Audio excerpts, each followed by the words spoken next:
जय महाकाल, जय भवानी। आप सभी लोग कैसे हैं?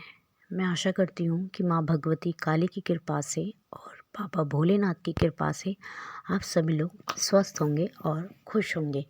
तो आज का विषय यह है कि क्या माता काली इस कलयुग में प्रत्यक्ष रूप से दर्शन देती हैं? और यदि हाँ, तो कब और कैसे देती हैं? क्या-क्या संकेत देती मिलते हैं? क्या-क्या अनुभव होते हैं? क्या-क्या परिस्थितियाँ उस भक्त के साथ बनती हैं जब माता काली उसको प्रत्यक्ष रूप से दर्शन देने वाली होती है? ठीक है, तो देखिए, भक्ति मार्ग में कोई भी कार्य असंभव नहीं है। सबसे पहले आप ये चीज़ को समझिए कि भक्ति मार्ग में कोई भी कार्य असंभव नहीं है, नामुमकिन नहीं है, कठिन है, मुश्किल है, ना के बराबर है, लेकिन ना नहीं है। माँ काली के बारे में हर कोई जानता है। माँ काली अपने भक्तों पर शीघ्र प्रसन्न होने वाली देवी हैं। कलयुग की जागृत शक्ति हैं। माँ बहुत दयालु हैं। कब आपकी सेवा से प्रसन्न हो जाए कुछ कह नहीं सकते। माँ किस भाव से आपके रीझ जाए ये कोई नहीं बता सकता कि आप में कौन सा ऐसा भाव है जिस भाव से माँ काली आपसे रीझ गई या रीझ जाए। तो क्या माता काली सच में प्रत्यक्ष रूप से दर्शन देती है?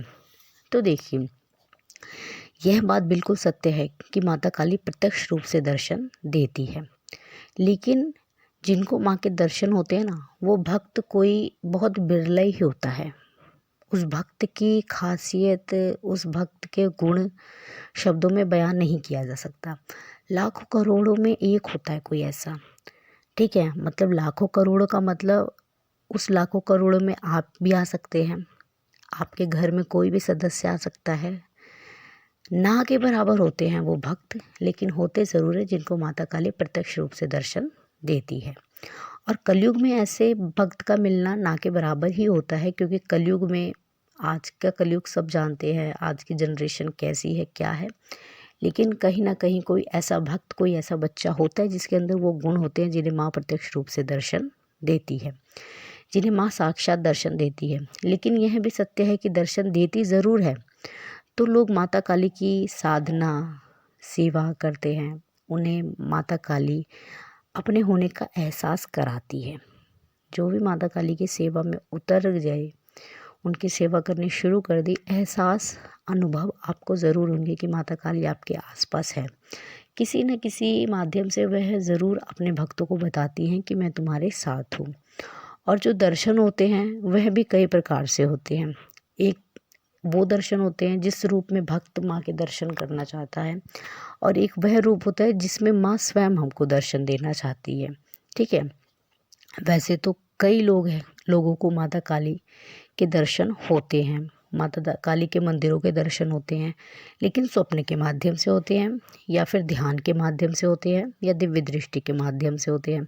आप स्वप्न में लेटे हैं, आपको स्वप्न आया, उसमें दर्शन हो गए, आपने आसन पे बैठे ध्यान लगाया, ध्यान में माँ ने आपको दर्शन दे दिया, या दिव्य दृष्टि के माध्यम से माँ आपको दर्शन देती है। लेकिन प्रत्यक्ष दर्शन बहुत मुश्किल है, नामुमकिन के बराबर है। लेकिन जब आपकी भक्ति उस चरण तक, उस लेवल तक पहुँच जाती है जहाँ माँ आपको साक्षात दर्शन देने पर मजबूर हो जाए, तो यह बहुत बड़ी बात है। क्योंकि जो भगवान होते हैं वो हमेशा अपने भक्त के वश में होते हैं। अगर माँ काली भले ही उग्र शक्ति हैं, कितनी ही विकराल हैं, लेकिन वह माँ ही हैं। इस कलयुग में माँ काली के बारे में ना जाने क्या क्या कहा जाता है। भयंकर शक्ति हैं, उग्र शक्ति हैं, उनका स्वरूप ऐसा है, ये है, वो है, लेकिन है तो वो माँ ही। जो भक्त, जो बच्चा उन्हें मानता है, वो जानता है कि माँ काली क्या है, माँ काली कितनी ममतामयी है, कितनी दयालु है। ये सिर्फ माँ का बच्चा ही जान सकता है। जैसे हम खुद की जननी को जानते हैं कि मेरी माँ के अंदर क्या गुण है, उसी तरह माँ काली का बच्चा जानता है कि माँ काली क्या है। तो इस बात को हमेशा याद रखिए, माँ का भक्त अगर माँ के आगे अड़ जाए, जिद करने लगे, तो माँ विवश हो जाती है। माता काली के इस कलयुग में बहुत बड़े बड़े साधक हैं, बहुत बड़े बड़े भक्त हैं, अघोरी हैं, तांत्रिक हैं, जो ना जाने कितने यत्न, जतन, प्रयत्न करते हैं माता काली को रिझाने के लिए, लेकिन दर्शन के प्रति नहीं, वो सिद्धि पाने के लिए, शक्ति पाने के लिए, इस लालसा में करते हैं। लेकिन माँ उन्हें प्रत्यक्ष रूप से दर्शन नहीं देती है, क्योंकि उनके अंदर वो गुण ही नहीं है। हर किसी का नसीब इतना अच्छा नहीं होता है कि माता सबको प्रत्यक्ष रूप से दर्शन दे, वो कोई लाखों करोड़ों में एक होता है। तो सबसे पहली बात तो यहाँ क्लियर हो चुकी है कि माता काली प्रत्यक्ष रूप से दर्शन देती है, लेकिन किसी लाखों करोड़ों में एक को।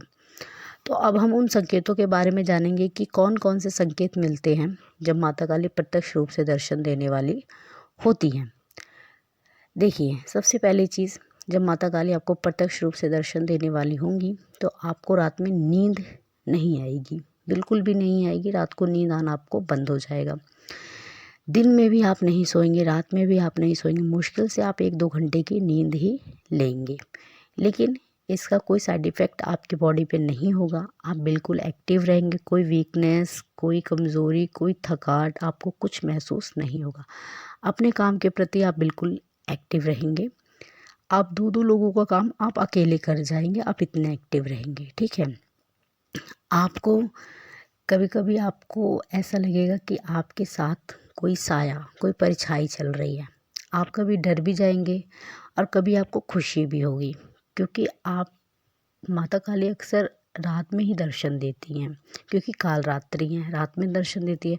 तो कभी कभी उसका जो भगत है, उसके जो बच्चे हैं, थोड़ा सा डर जाते हैं, लेकिन वो जानते हैं, उनकी अंतरात्मा जानती है कि माँ काली है, तो उनको इतना डर भी नहीं लगता है, ठीक है। रात में आपको झटके लगेंगे, आपकी नींद खुल जाएगी, आपको ऐसा लगेगा कि अभी जैसे कोई मेरे पास बैठा था, मेरे सिर पे अपने हाथ को फेर रहा था, मुझे निहार रहा था, अब ये भी कहाँ चला गया।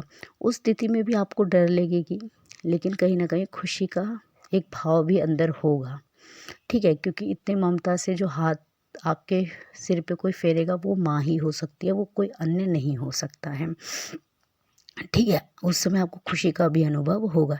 एक स्थिति और बनने लगेगी जब माँ आपको प्रत्यक्ष रूप से दर्शन देगी, तो कोई भी व्यक्ति हो, चाहे वो महिला हो, पुरुष हो या बच्चा हो, पशु पक्षी हो, कोई भी हो, सजीव निर्जीव, प्राकृतिक नेचर, आपको हर एक चीज़ से प्यार होने लगेगा। आपके अंदर ममता का भाव उत्पन्न होगा, क्योंकि माता काली के गुण आपके अंदर आएंगे। तो माता काली बहुत ममतामयी है। तो आपको हर एक व्यक्ति के प्रति प्रेम होगा। आपको आपसे किसी का कोई दुख नहीं देखा जाएगा। अगर कोई दुखी होगा तो आप अपने ईश्वर से यही प्रार्थना करेंगे कि हे ईश्वर, इनका दुख दूर करके मुझे दुख दे दो, लेकिन ये इंसान, ये व्यक्ति, ये बच्चा खुश रहे। आप पूरा प्रयत्न करेंगे उसको उस दुख से निकालने का, चाहे धन के माध्यम से हो, चाहे शारीरिक बल से हो, किसी भी रूप से हो, आप पूरा प्रयत्न अवश्य करेंगे, ठीक है। आपके अंदर ममता का भाव पैदा होगा। ये भाव पैदा होगा कि ये सब मेरी संतानें हैं, मेरे बच्चे हैं, ऐसा आपको लगेगा। एक चीज़ मैं आपको बता दूं, माता काली आपको जब भी दर्शन देगी प्रत्यक्ष रूप से, इस बात को नोट कर लीजिए, जब भी दर्शन देगी माता काली, वो या तो आपको ब्रह्म मुहूर्त में देगी या मध्य रात्रि में देगी। जब एकांत में होंगे आप, एकदम सन्नाटा फैला रहेगा, आपके आसपास कोई शोर शराबा कोई नहीं होगा, आप बिल्कुल रिलैक्स फील करेंगे, उस समय माता काली आपको प्रत्यक्ष रूप से दर्शन देगी। अगर माँ देंगी, अगर आपके अंदर वो गुण है, आप उन लाखों करोड़ों में से एक हैं, तो इसी समय माता काली आपको दर्शन देगी, या तो ब्रह्म मुहूर्त या मध्य रात्रि। जब आप शांत में होंगे, आप एकांत में होंगे, तब माता काली आपको साक्षात प्रकट दिखाई देंगी। उनका जो असली स्वरूप है, दिव्य स्वरूप है, जो हमारे वेदों पुराणों में जिनका वर्णन आता है, हमारी सप्तशती में आता है, हमारे श्रीमद् देवी भागवत में आता है, उस स्वरूप में माता आपको प्रत्यक्ष रूप से साक्षात दर्शन देंगे। और उस समय आपको 1% भी डर का अनुभव बिल्कुल भी नहीं होगा, क्योंकि आप जानेंगे कि मेरी माँ ने मुझे प्रत्यक्ष रूप से दी है। तो अगर आपके अंदर ये गुण हैं तो आप तैयार हो जाइए, माता काली आपको दर्शन देने वाली है। और अगर नहीं है तो आप उत्पन्न करिए अपने अंदर वो गुण, वो भाव, जिससे माता काली आपकी तरफ दौड़ी दौड़ी आए और आपको प्रत्यक्ष रूप से दर्शन दे। माँ भी चाहती है कि मेरा बच्चा मुझे मेरे इस रूप में देखे, मैं अपने बच्चे को अपना ये रूप दिखाऊं, लेकिन बच्चे के अंदर वो गुण, वो भाव अवश्य होना चाहिए। तो मैं आशा करती हूँ कि आपको मेरे द्वारा दी गई हुई यह जानकारी पसंद आई होगी। चैनल पे पहली बार है तो चैनल को सब्सक्राइब करें, वीडियो को लाइक करें, शेयर करें, कमेंट में जय माँ काली हर हर महादेव अवश्य लिखें। गला थोड़ा सा ठीक नहीं है, इस वजह से हो सकता है वॉइस थोड़ी क्लियर ना हो, लेकिन प्लीज़ आप लोग थोड़ा मैनेज कर लेना। और मैं बाबा भोलेनाथ और माँ भवानी से आप सभी के लिए प्रार्थना करती हूँ कि माँ की कृपा दृष्टि और बाबा की कृपा दृष्टि आप सभी पर सदैव बनी रहे। आप सभी लोग हमेशा खुश रहें, खुशहाल रहें। आप सभी के घर में माँ अन्नपूर्णा और माँ लक्ष्मी दोनों के रूप में सदैव वास करें। अपने प्यार और सपोर्ट को चैनल पर इसी तरीके से बनाए रखें और भी ज़्यादा से ज़्यादा लोगों के पास वीडियोस को शेयर करें। धन्यवाद। जय महाकाल, जय भवानी।